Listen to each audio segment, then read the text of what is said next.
remote teaching based on handmade science teaching aids ya. Monggo Bapak waktunya 6 menit untuk presentasi, saya persilahkan.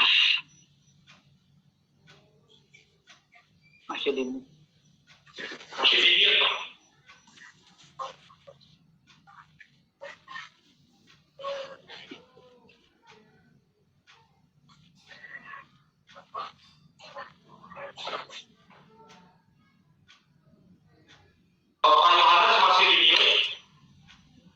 Bapak bisa membuka itunya, mikrofonnya Pak, di unmute.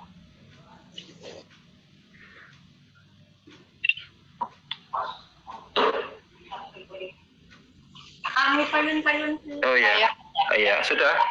Bisa didengar suara saya, Bu? Ya, terdengar Pak. Oke, baik, saya mulai ya. Baik.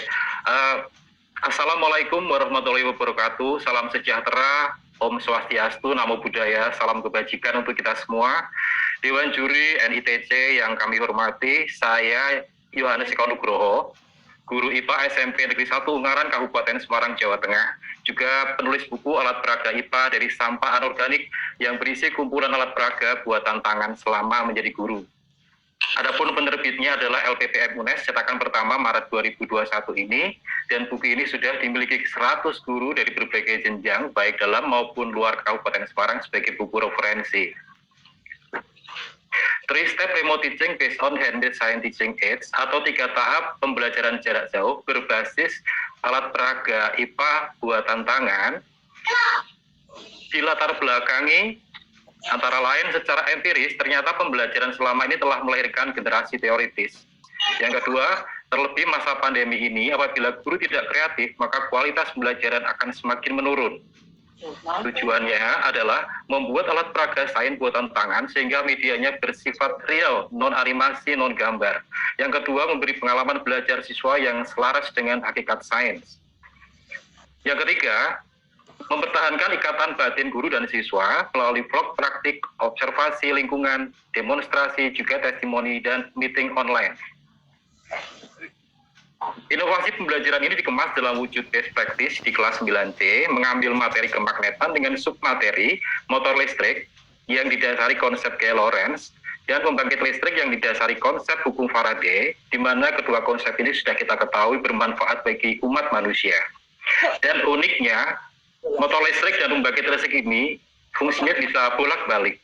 Yang motor listrik bisa mengubah listrik jadi gerak, sedangkan pembangkit listrik mengubah gerak menjadi listrik. 3-step itu sintaknya adalah tahap pertama, saya membuat alat peraga, kemudian ngevlog, kemudian menguploadnya ke YouTube. Ini sebagai media online PJJ bagi para siswa saya. Kemudian yang tahap kedua, meeting online. Fungsinya itu sebagai feedback, umpan balik, mengetahui sejauh mana pemahaman para siswa terhadap video vlog yang sudah saya buat, juga tanya jawab sebagai kuis individual. Selain itu, meeting online juga untuk mencegah miskonsepsi dan sekaligus kesimpulan. Tahap ketiga adalah ulangan harian sebagai evaluasi. Berikut ini adalah vlog saya yang sudah saya upload 2 bulan lalu untuk pembelajaran siswa saya. Samping kiri itu adalah desainnya. Demikian videonya.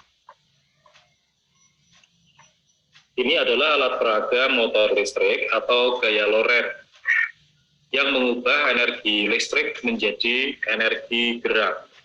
Biasanya motor listrik dari gaya Lorentz ini dipasang pada kipas angin, mesin cuci, mixer blender, dan lain sebagainya.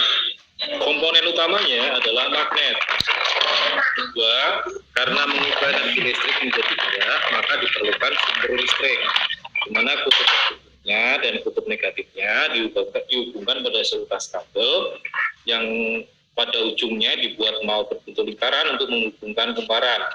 Jadi kumparan ini dialiri arus listrik dari sini ya. Nah, kumparan itu apa? Coba kalian lihat. Ini hanya seutas kabel kupas yang kemudian digulung, dimal pakai ballpoint atau pensil. Nah, ketika disisipkan pada ujung-ujung atau kutub-kutub listrik, maka apa yang terjadi? Kumparannya berputar. Nah, putaran inilah yang kemudian mendasari pembuatan kipas angin, mesin cuci, mixer blender, dan lain sebagainya. Jadi komponen utamanya adalah magnet. Untuk vlog yang kedua, ini juga sudah diupload 2 bulan lalu untuk pembelajaran jarak jauh bagi siswa saya di YouTube Dispensa Channel. Sebelah kiri itu adalah desainnya, dan berikut ini adalah videonya. Ini adalah alat peraga pembangkit listrik. Ada pembangkit listrik tenaga air, ada pembangkit listrik tenaga angin, tergantung dari penggeraknya ya. Nah, ini adalah alat peraganya. Komponen utamanya apa? Magnet. Ini saya buat 2 magnetnya. Kalau tidak percaya, coba kalian lihat.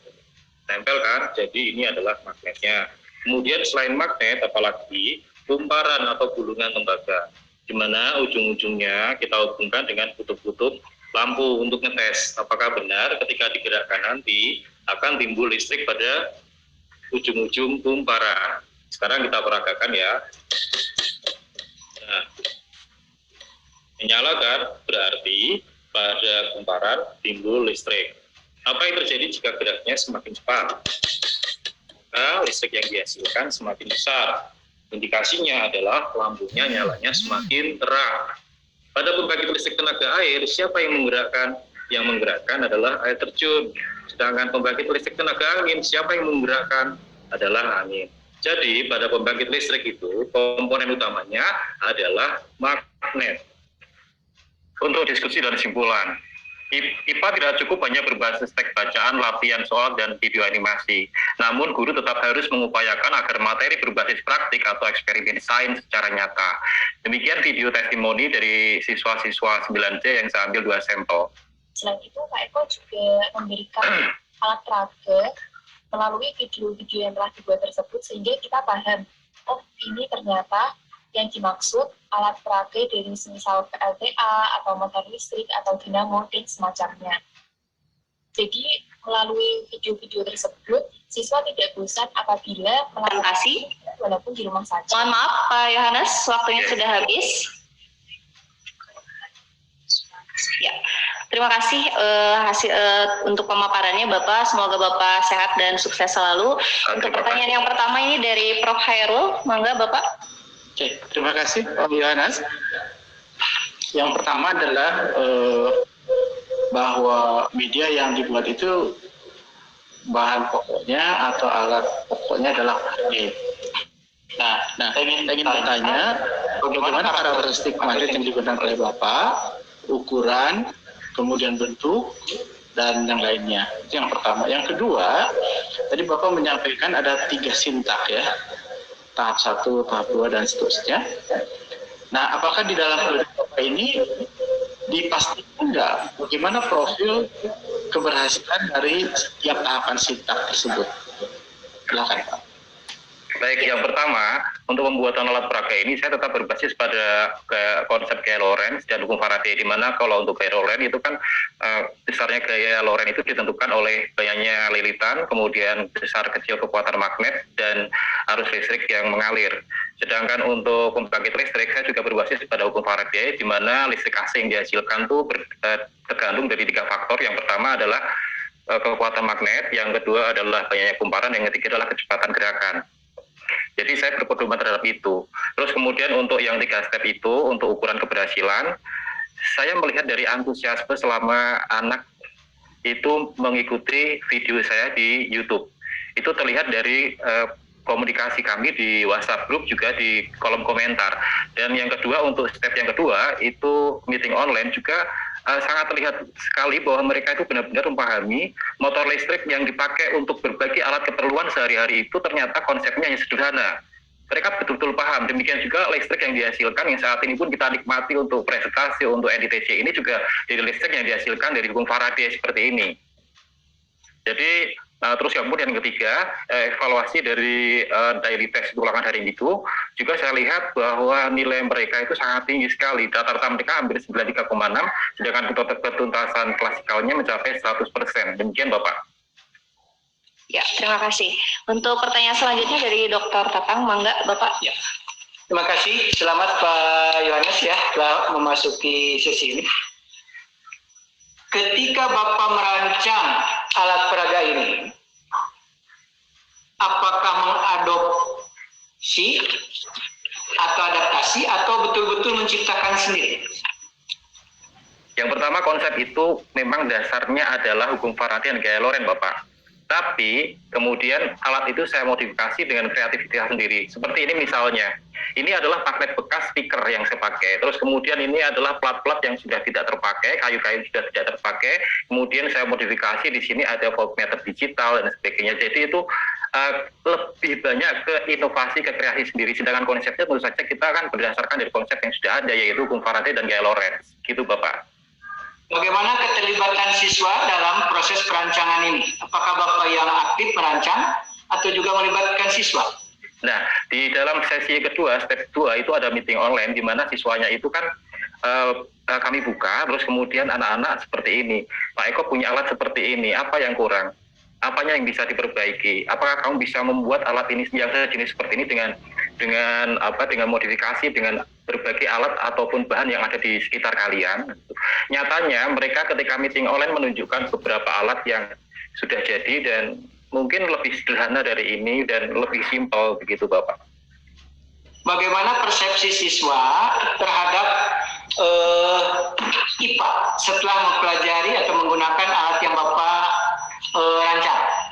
Ya, di bagian PPT atau slide terakhir itu sebenarnya ada testimoni siswa yang dimana si Hana itu juga tadi di video terakhir itu mengatakan bahwa lebih dari sekedar hanya gambar saja. Demikian kalimat terakhir yang saya kutip dari Hana kelas 9C. Jadi terus kemudian yang tadi yang sebelumnya si Destina itu mengatakan bahwa saya jadi paham bahwa oh demikian toh cara pembuatan listrik, oh demikian toh motor listrik yang bekerja pada kipas angin di rumah saya, mixer blender di rumah saya, mesin cuci di rumah saya. Ternyata sederhana ya, komponennya itu hanya magnet dan kumparan, hanya beda cara perlakuan. Demikian, Bapak. Ya, terima kasih untuk penjelasannya Bapak Yohanes. Semoga Bapak sukses dan terus berinovasi ya. Kita lanjutkan untuk pemateri yang berikutnya, yaitu Ibu Rini Sugiyarti dari SMK Negeri 1 Natar.